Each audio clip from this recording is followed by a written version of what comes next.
Ini po makabasiya kitang poesyang The Six Blind Men of Hindustan.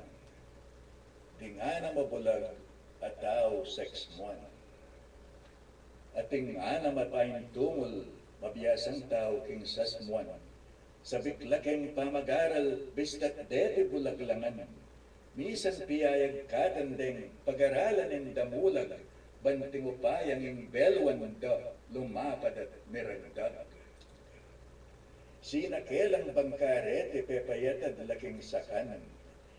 Teiranal at tinantabe na itang karelang tiburan. Pemaltang no keng pilapil ning marangleking pangulo. Delana laking damulag apagsaryan tang abalo.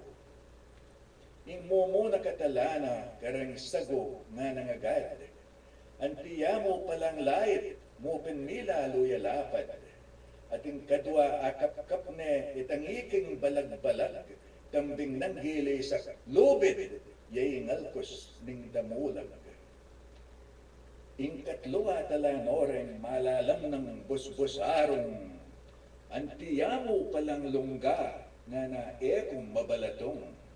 At ing kapat sinetset na, ing daligyang kalupa na, kay ba't nang may sumpong nete, king katalin di king ana. Mabagal ne ing kalima, gagapang niya king tikal na, at niyang ayabot na suso, nga na antiyang esponga. At ing kanang mitakibya, at niyang adak manebutit, antiyamong asyes pala, king timplako at panakit.